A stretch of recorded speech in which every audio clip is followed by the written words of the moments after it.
Previamente, en Rusia, la tierra de los zares, la nación queda en el caos luego del reinado del zar Iván el Terrible. De la ceniza surge un gigante, un nuevo imperio ruso, y el hombre que lo creó, un navegante, un soldado, un carpintero, el zar Pedro el Grande. En una sola generación, Rusia deja de ser un reino aislado y se convierte en una potencia mundial, la cual queda sin heredero tras la muerte del monarca.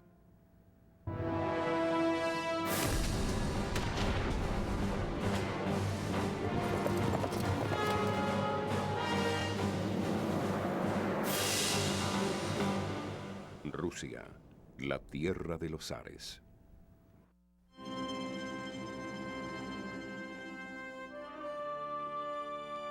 En una noche de noviembre de 1741, la hija de Pedro el Grande, Elisaveta Petrovna Romanova, se vistió con sus mejores galas.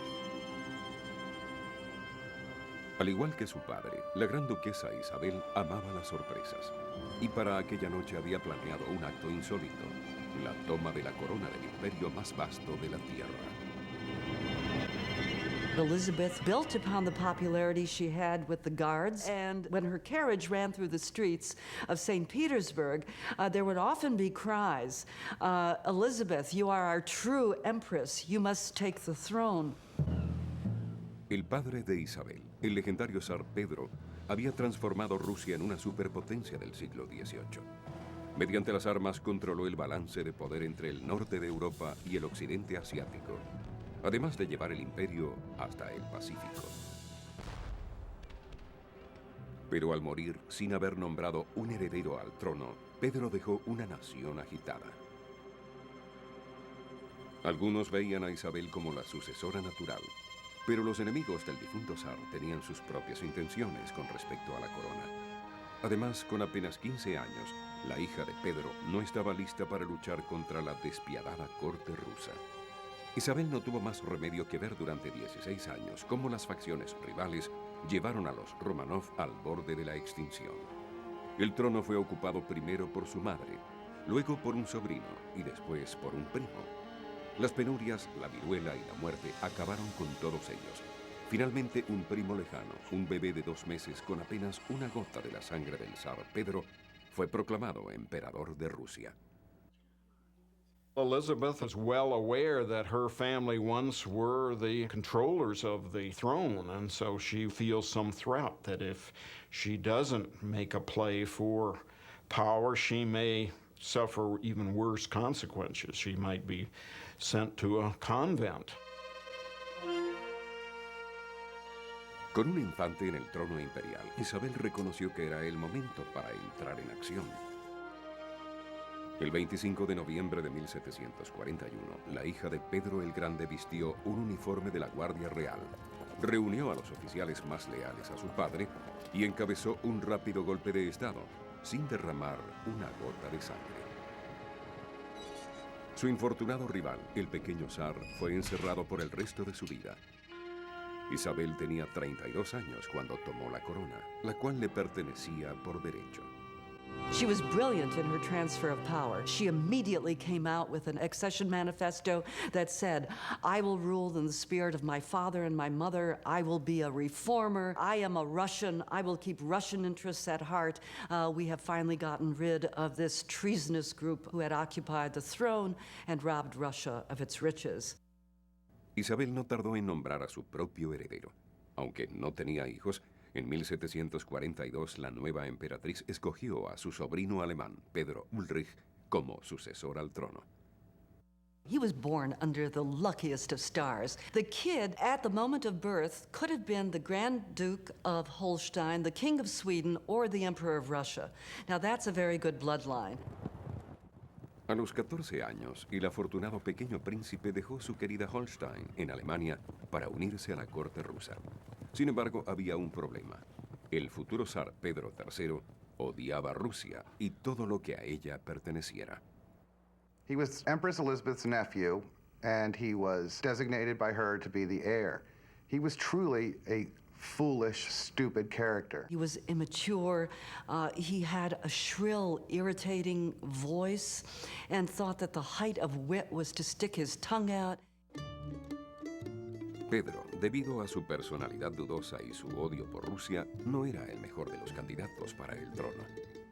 Con el fin de proteger el imperio y la dinastía Romanov, Isabel quería un heredero confiable, un hijo de Pedro III, pero criado para reinar y amar Rusia. Necesitaba una joven y saludable princesa que pudiera dar a luz a un bebé zarevich. Por tal motivo, a finales de 1744, la emperatriz trajo a otro alemán a su palacio, Sofía de Anhalt-Zerbst. Comenzaba así una odisea de 50 años, en la que la hija de unos aristócratas empobrecidos se iba a convertir en la mujer más poderosa del mundo, la emperatriz Catalina la Grande. Catherine realized that this was her great opportunity, that she was from a rather low-ranking German princely family, and that her future in Russia was a lot more promising than anything that she could find in Germany. Poco después de que llegó, la niña de 15 años fue bautizada por la Iglesia Ortodoxa rusa y recibió el nombre de Catalina en honor a la madre de Isabel. Desde el comienzo, Catalina aceptó su tierra adoptiva.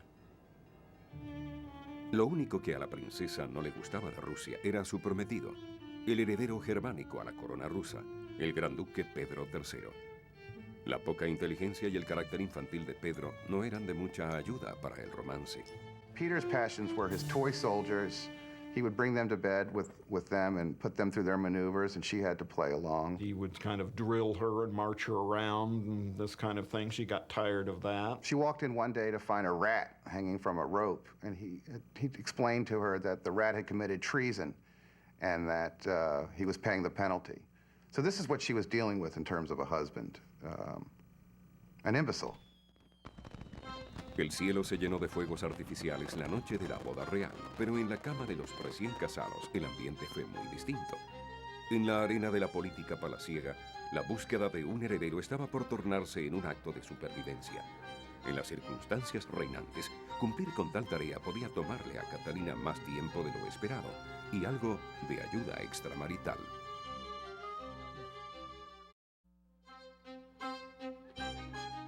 En 1753, luego de 8 años de matrimonio, la gran duquesa Catalina, esposa del heredero al trono ruso, finalmente perdió la virginidad, pero no con su marido, el gran duque Pedro. La emperatriz Isabel esperaba que Catalina procreara la siguiente generación de los Romanov, pero ante la falta de disposición o quizás incapacidad de su esposo, la gran duquesa siguió el consejo de sus amigas y se entregó en cuerpo y alma al cortesano Sergio Saltykov. She was encouraged to have this affair with Serge Saltykov, and this apparently was an attempt to get both Peter and Catherine more at home with matters sexual, and then to get them together to produce the promised heir. With Peter off doing his thing, leaving her lonely and abandoned, the one role that she was designated to do, she wasn't able to do, which was reproduce. And that put her in a very threatening position. Aunque el adulterio podía ser un asunto peligroso, nada era más arriesgado para Catalina que no quedar encinta. Pronto entregó a la emperatriz lo que ésta le había encomendado, un bebé. Pablo. Los historiadores aún debaten si el heredero real era hijo del esposo de Catalina o de su amante. Habiendo realizado su tarea, Catalina fue hecha a un lado por su esposo, la emperatriz y el resto de la corte. Sin embargo, la sed de poder de la gran duquesa había crecido. Catherine became a student of silent observation. And in doing that, she learned all the customs of Russia, the language. She even converted to the Russian Orthodox Church as a way of incorporating herself into the system. She learned Russian politics. She liked politics. She read widely to keep herself abreast of European thinking. So for all of these reasons, Catherine became a very attractive figure at court. Catalina fue muy arrojada desde su niñez. Ahora que había procreado un heredero al trono, la gran duquesa saltó al ruedo político y en una cena le advirtió al embajador francés sobre sus ambiciones. Nunca hubo una mujer tan intrépida. Mi audacia es desenfrenada. La indiferencia en la relación entre Pedro y Catalina se convirtió en hostilidad. El heredero al trono advirtió a su esposa que podía encerrarla en un convento o incluso eliminarla por completo tan pronto tomara el puesto de Isabel. Pero mientras su esposo profería amenazas, Catalina erigía sus defensas y planeaba para el futuro. Forjó alianzas con generales y políticos del imperio y de Europa. En 1758, los tentáculos de la influencia de Catalina captaron la atención de la gran emperatriz Isabel. Para cubrir sus pasos, la gran duquesa quemó sus diarios y su correspondencia. Luego se reunió en privado con la zarina para discutir sobre su lealtad y el insatisfactorio heredero de Isabel, Pedro. It certainly had been planted in Catherine's mind that she might like to be empress in her own right. So there was plotting, and people who recognized Peter as being incompetent, feared despotic tendencies in his character, rallied around Catherine. Mientras Pedro y Catalina reñían, los ejércitos de Isabel marchaban hacia la guerra. El enemigo del imperio era Prusia y su rey guerrero Federico II el Grande, el ídolo de toda la vida del gran duque de origen alemán, Pedro. Las conquistas prusianas habían afectado el equilibrio de poder en Europa. Isabel tuvo que formar parte de una alianza para aplastar el naciente imperio germánico de Federico II. Para 1761, las fuerzas rusas tenían la ventaja. En San Petersburgo, aquellos que volvían del frente eran recibidos como héroes por las multitudes. El más grande de todos, el guardia Gregorio Orlov, se robó el corazón de la gran duquesa Catalina. Grigory Orlov was the second of the 5 Orlov brothers, all of whom were handsome, all of whom were reckless, all of whom were dashing. And Catherine fell in love with the said Gregory Orlov, he was the one who helped organize the guards to support her bid for the throne. Catalina y los hermanos Orlov dieron a Pedro el apodo de El Monstruo, pues despreciaban su infantilismo y su obsesión con Prusia. Con los años, la situación llegó a un desenlace. En el frente, el ejército ruso había conquistado Berlín. Federico el Grande estaba de rodillas y su imperio germánico a punto de ser borrado del mapa. En el palacio, el gran duque Pedro se sentía agobiado por la inminente derrota de su amada Prusia, mientras que su tía se preparaba para la victoria. Luego llegó el día de Navidad. Elisaveta Petrovna Romanova, de 52 años, única hija de Pedro el Grande, zarina y emperatriz de Rusia, murió inesperadamente. Elizabeth really had created the modern Russian European-type court. European court was unthinkable without women, and women had not been at all prominent at the Muscovite court. In many ways, Empress Elizabeth, despite her flaws, was a role model for Catherine on that a woman can be in charge and have power. El sobrino de la emperatriz y heredero al trono, Pedro III, bailó de felicidad en el funeral de Isabel. La primera decisión de Pedro como zar fue declararle la paz a Prusia, con lo cual salvó a su héroe, Federico, y enfureció a todo el ejército ruso. Pero el nuevo zar no se detuvo allí. Les ordenó a los oficiales desechar los tradicionales uniformes verdes para cambiarlos por uno azul como el de los prusianos. Sacó los íconos de la Iglesia Ortodoxa rusa, que tanto temía, y ordenó a los sacerdotes que vistieran como pastores luteranos. Y como última aventura descabellada, despachó una fuerza invasora para reclamar la tierra germánica que había dejado hacía 20 años, el remoto ducado de Holstein. Una noche, Pedro brindó por su inminente cruzada. Cuando su esposa no levantó su copa, el zar anunció a todos que le había llegado la hora a Catalina. He was threatening to divorce Catherine, send her to a nunnery, and leave her without anything. And so Catherine realized that the moment had come also for her to act. La noche siguiente, el amante de Catalina, Gregorio Orlov, sus hermanos y sus compañeros de la guardia iniciaron un golpe para salvar a Catalina y la nación rusa. Pedro fue derrocado con facilidad, pero aún le esperaba lo peor. If you are an empress, the only good ex-emperor is a dead ex-emperor. Para no manchar las manos de Catalina, Orlov y sus hermanos llevaron a Pedro hasta San Petersburgo. Sin embargo, el odio de los conspiradores pronto se volvió incontrolable. En una carta a Catalina, Orlov le dio la noticia de que el monstruo había muerto.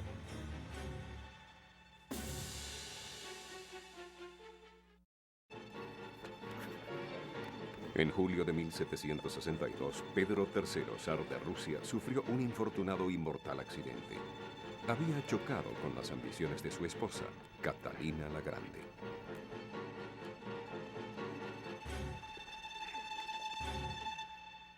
The official word was that he had died of hemorrhoids, an odd disease to pick, but nonetheless, after he was killed, it became even more important that she establish that she was the savior of Russia and that he was going to crucify Russia. Derrocar al impopular monarca era una cosa, pero tomar la corona del zar era otra. Catalina primero debía transformar la nación rusa y luego a sí misma. How did Catherine have the chutzpah to think that she could rule? The hubris, indeed. Well, again, I think she knew she had the talent and she had the backing, and she had become Russian. She certainly saw herself as legitimate, that she was the competent person, that she was devoted to Russia and Russia's interests, and that she saved Russia from disaster. Durante más de la mitad de su vida, Catalina forjó alianzas y estudió el sendero hacia el poder. Al igual que su figura modelo, la emperatriz Isabel, la zarina se hizo con el trono mediante un golpe. Luego, para consagrar su autoridad y ser coronada, se dirigió a las catedrales del Kremlin.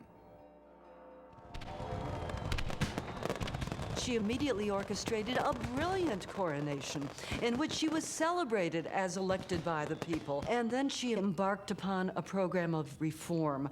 That was how you demonstrated your fitness for the throne after Peter the Great. You reformed. You became a reforming Tsar. Con 33 años de edad, la princesa germana reclamó para sí la autoridad del emperador ruso. La legendaria sed de poder y conocimiento de la emperatriz Catalina la Grande fue el motor de la historia. Llenó los salones de los palacios de San Petersburgo con las obras de los grandes maestros y convirtió el Hermitage en el museo más grandioso de la historia. Así como coleccionaba obras de arte, también contaba con numerosos admiradores, amantes y amigos con influencias. A todos los usó para afianzarse en el poder y aliviar la carga del reinado imperial. Sus ambiciones territoriales expandieron el imperio en casi todas las direcciones, desde Europa del Este hasta Alaska y el noroeste de la costa del Pacífico en América. Pero ante todo, Catalina quería reformas. Promovió los gobiernos locales, abrió escuelas y universidades e impulsó a las élites rusas a desafiar las tradiciones, con lo cual encendió la llama de la revolución en su país.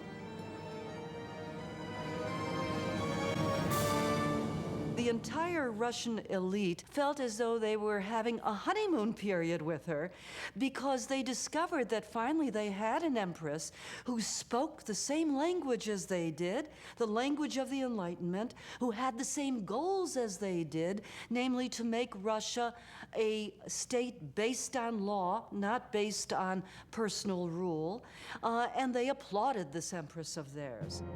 Catalina subió al trono ruso en 1762, en plena era de la Ilustración. Numerosos filósofos y escritores exaltaban los derechos del hombre y la creencia de que la razón era el instrumento para perfeccionar la sociedad. La emperatriz se vio a sí misma como sacerdotisa del movimiento liberal. Libertad, el espíritu de todas las cosas. Sin ti, nada puede vivir. No obstante, los derechos del hombre colocaban a la emperatriz Catalina frente a una peligrosa paradoja. En Rusia, donde la economía se basaba en el trabajo de los siervos, los derechos humanos constituían un ideal explosivo. It's precisely because you have this enormous gap between sections of educated society and the realities of Russian life, and indeed the values and the mentality of the bulk of the peasant population, that Russia becomes increasingly difficult to govern. Aunque la condición de los siervos en Rusia corroía los ideales de Catalina, la emperatriz sabía que su corona dependía de la lealtad de los nobles. La liberación de los siervos iba a afectar tanto a la nobleza como al trono. Aún así, en las poblaciones aledañas al río Volga, los campesinos tomaron la liberación en sus propias manos. En 1773, el cosaco y desertor del ejército Yemenian Pugachov se proclamó como el difunto esposo de Catalina, el zar Pedro III, y urgió a las masas a derrocar a la tiránica reina. Pugachev set up a court and started issuing edicts, quite of a revolutionary nature. Namely, let us exterminate the officials and the landlords, let us end taxation and end military equipment, free the serfs, and divide up the land. So this was quite a revolutionary and attractive to many parts of the population. Durante más de un año, la cuenca del Volga estuvo sumida en la rebelión. Los rebeldes asesinaron a los terratenientes y saquearon sus casas.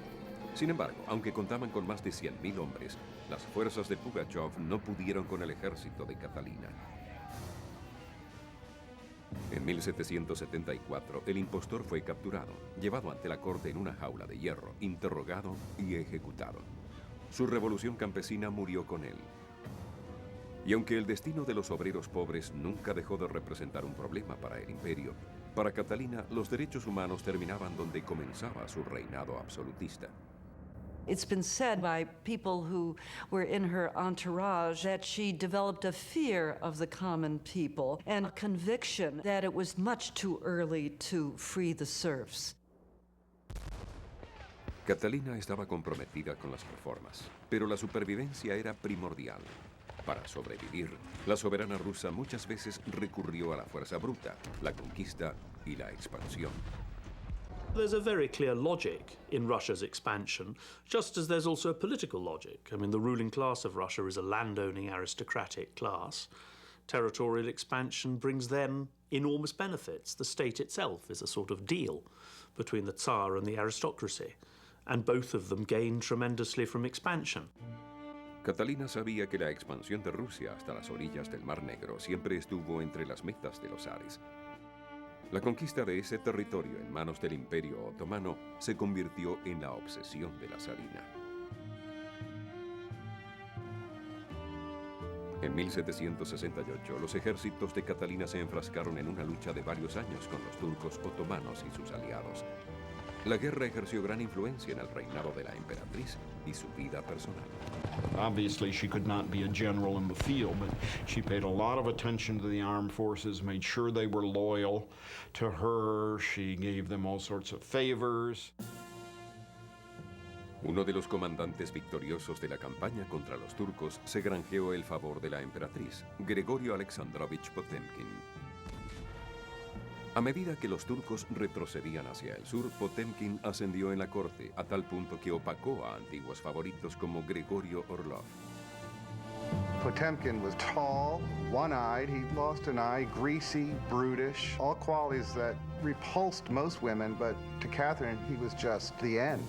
And through satisfying her, he gained a lot of power in the kingdom. El temperamental y veterano guerrero se convirtió en el consejero más cercano a la emperatriz y en el gran amor de su vida. Asimismo, recibió una recámara en el Palacio de Invierno, donde durante años se lo vio rondando los pasillos por la noche. From all sources, it appears that they had a very passionate affair, and they may have been secretly married. And here you have an example, once again, of Catherine using someone who grew into becoming a great statesman, one of the great statesmen in all of Russian history. Catalina enlistó a Potemkin en su plan para desmembrar el alicaído Imperio Otomano. El primer paso vital era conquistar Crimea, la estratégica península que se adentra en el Mar Negro. Con el control de esta península, Rusia podía contar con una fortaleza en el sur. Durante años, Potemkin guió el asalto de Catalina sobre Crimea y en 1784 Rusia tomó el control oficial de la península. Como muestra de gratitud, la emperatriz nombró a su comandante príncipe de Crimea. Luego de 20 años en el trono, la emperatriz Catalina había hecho realidad el antiguo sueño de los zares, conquistar Crimea y convertirse en la potencia líder del Mar Negro. Para conmemorar su reinado, Catalina develó un monumento a Pedro el Grande en el corazón de San Petersburgo. La magnífica estatua ecuestre de bronce se convirtió en símbolo de su legitimidad, un eslabón más en la cadena entre la princesa germana y la dinastía de los Romanov. She wanted to make clear to them that she was going to follow the kinds of policies that Peter the Great had, that Russia was going to be great again. And she actually was offered the title of the Great in the first year of her reign, and she rejected and said, this is absurd. This is only something that posterity can decide. Catalina se consideraba rusa. Cuando en una ocasión varios médicos la visitaron para practicarle un sangrado, la emperatriz pidió, a manera de broma, que le extrajeran hasta la última gota de sangre germana. Al final, el legado de Catalina iba a estar influenciado por la sangre derramada a miles de kilómetros en las calles de París, la sangre de la Revolución Francesa.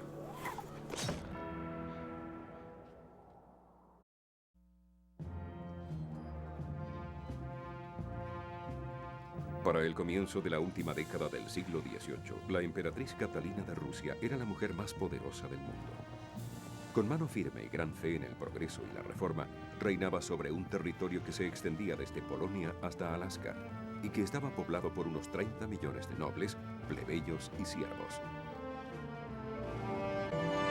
Catherine introduced public participation in government in a way that had never occurred before in Russian history, and thereby laid the foundations for what is called today a civil society. She is one of the greatest monarchs of the 18th century, one of the greatest monarchs in Russia, and perhaps one of the greatest monarchs of all time.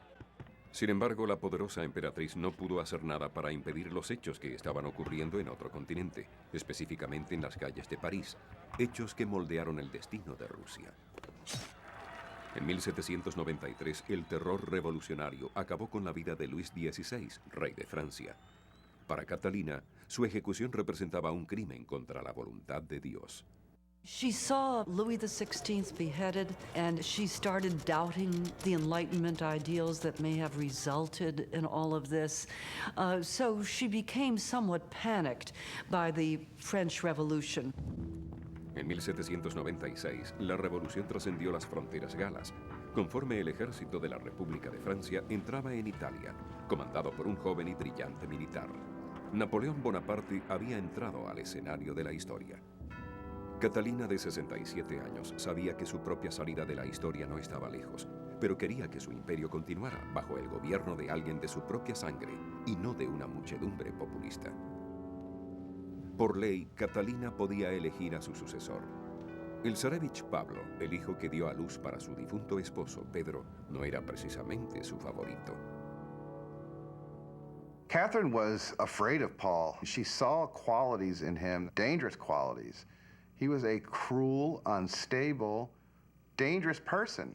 And he asked a lot of questions about what had happened to his father and why was his mother on the throne. And that made him dangerous to Catherine. Alienado por la corte de su madre, el zarévich dedicó su vida a realizar incontables maniobras con sus batallones de estilo prusiano. Lo mejor que hizo Pablo fue procrear. La emperatriz estaba especialmente complacida con el primogénito de su hijo, el gran duque Alejandro. Alexander had a difficult, interesting childhood and adolescence. He was in a sense stuck between his grandmother, the Empress Catherine, and his father. Alexander more or less had to be everything to both of them, pretending that he sympathized with both sides. And that bred in him a certain caution, a certain tendency always to be charming to everyone, to make everybody believe that he agreed with them. Catalina eligió a los mejores maestros liberales para que le enseñaran a Alejandro los ideales de la Ilustración. Asimismo, su padre, Pablo, lo formó como un instructor militar. Conforme se acercaban los últimos días de Catalina, cobraba mayor importancia la elección de su hijo o su nieto como sucesores al trono. El 5 de noviembre de 1796, la anciana emperatriz quedó paralizada debido a un derrame cerebral. Al día siguiente, luego de 34 años como soberana, la princesa germana que gobernó al Imperio ruso murió. Algunos historiadores alegan que Pablo registró la recámara de su madre tan pronto ésta murió y quemó todo documento que comprometiera su derecho a la corona. El zar Pablo I no tardó en vengarse de su madre. He dug out the corpse of his father, Peter III, put him in a coffin, and placed him right next to her at the funeral so that they would be eternally together, which he just thought was a divine joke. Las mujeres habían gobernado Rusia durante 71 años. Pablo, quien desarrolló gran odio durante el reinado de su madre, decretó que solo los hombres de la dinastía Romanov podían llevar la corona rusa. He had been eager to have power for more than 20 years, and I think that's part of the reason that he made such a mess of things, because he was a man in a hurry. He always felt that he didn't have much time left, so he had to do everything overnight. Pablo revirtió política sin razón alguna. Los nobles temían que surgiera el caos. This guy directed every element of Russian life, from the way people dressed to what they were allowed to do at a funeral or a wedding. Los rumores de un golpe para sentar a Alejandro en el trono comenzaron tan pronto se coronó Pablo. Alexander was approached by many members of Russia's elite about the need to get rid of his father, and Alexander himself recognized that his father was proving to be quite erratic, quite capricious. Pablo estaba convencido de que lo iban a asesinar.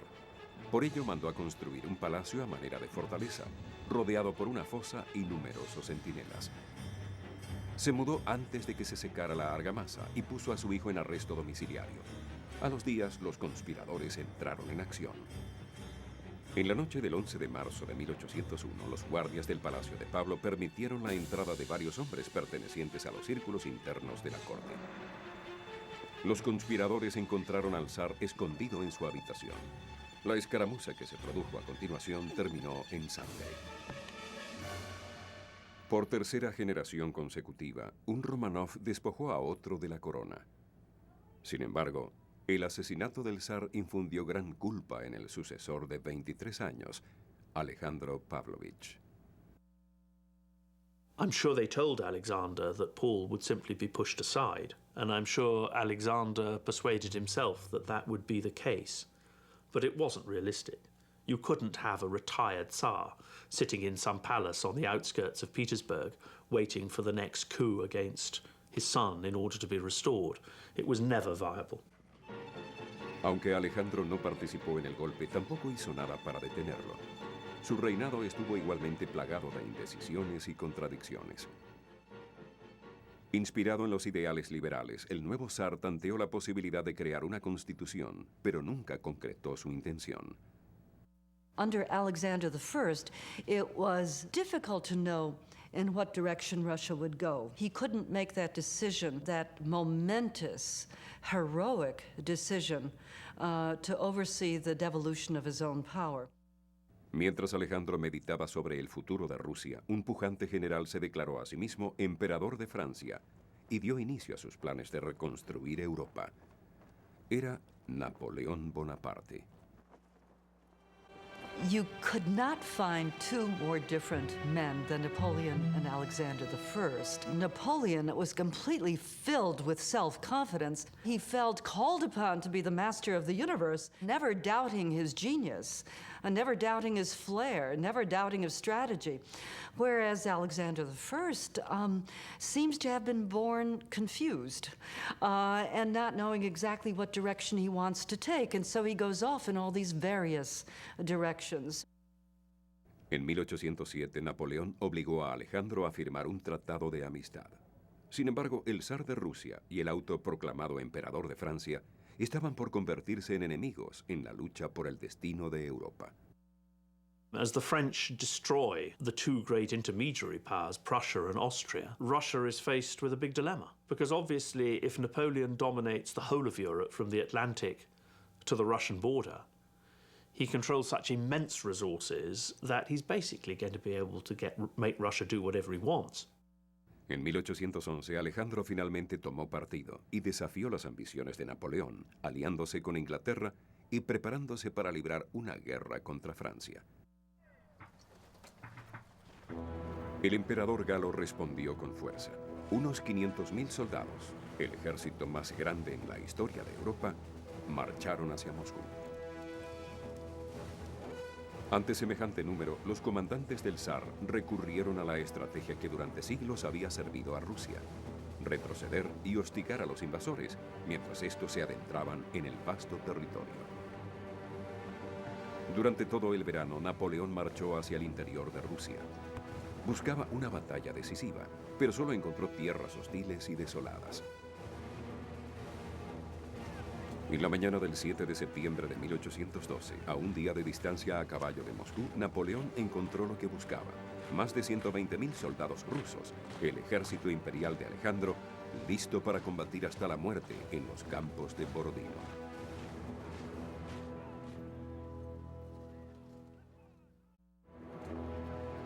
Borodino, 7 de septiembre de 1812. Los ejércitos de dos grandes imperios atacaron y contraatacaron desde el alba hasta más allá del anochecer.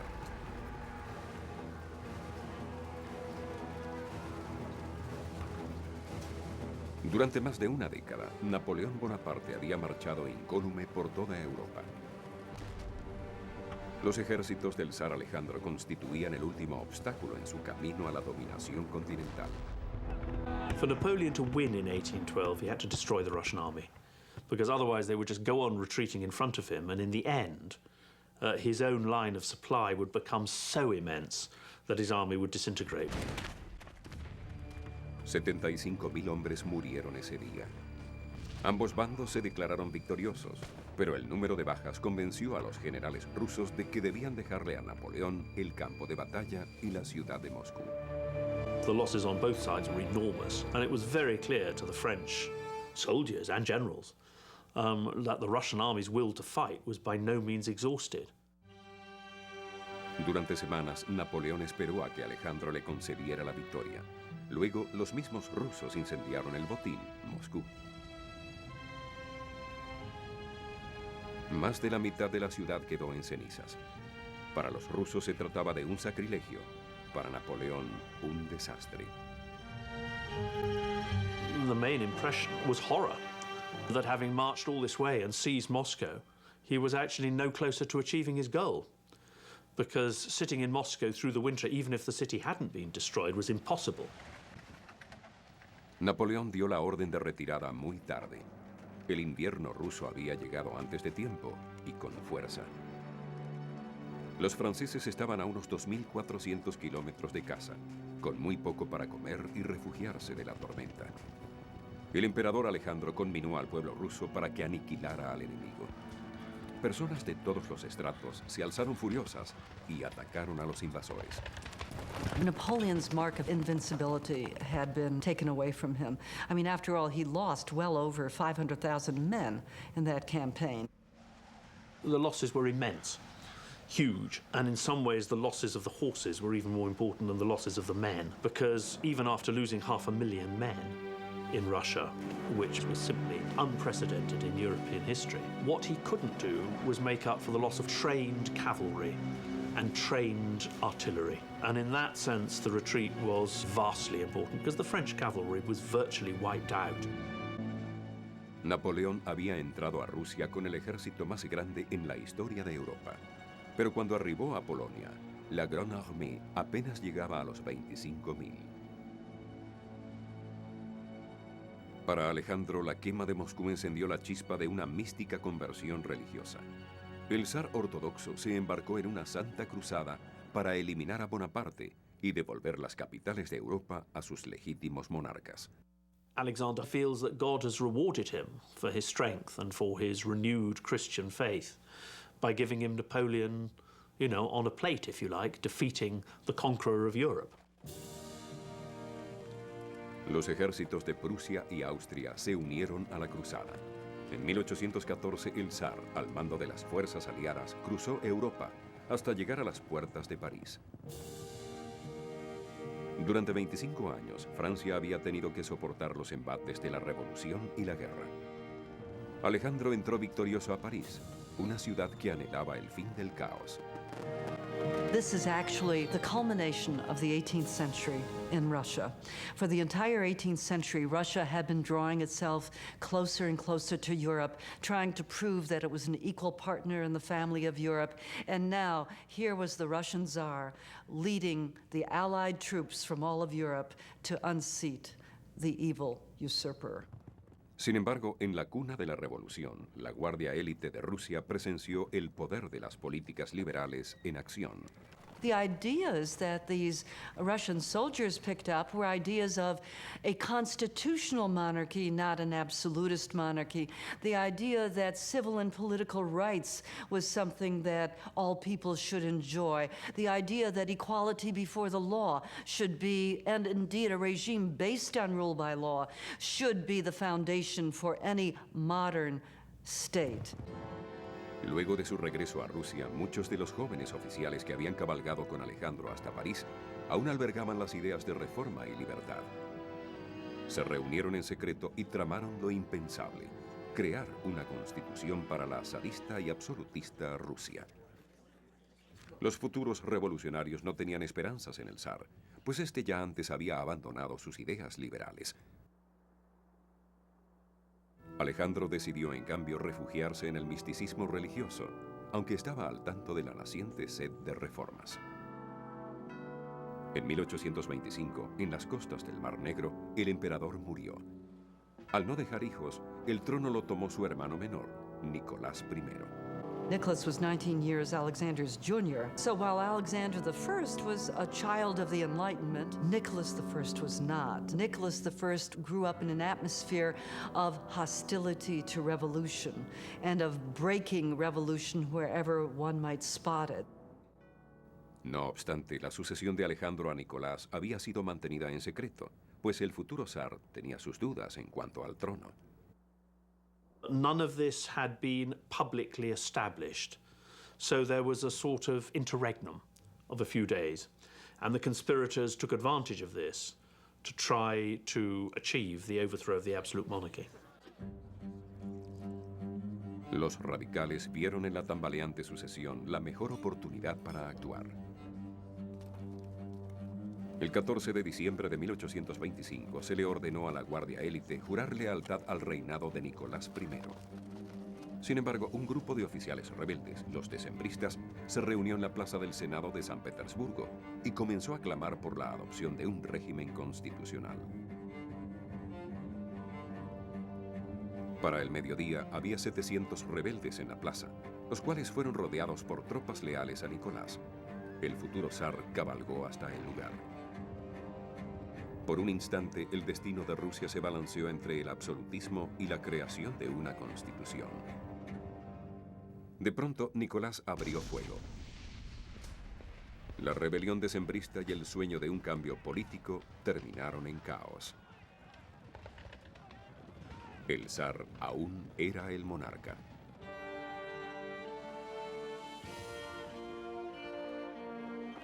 Nicolás I había preservado la dinastía Romanov y el imperio ruso era considerado la nación más poderosa de la tierra.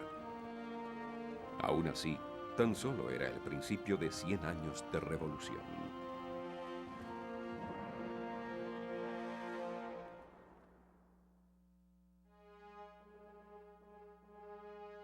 En el siguiente programa de Rusia, la tierra de los zares.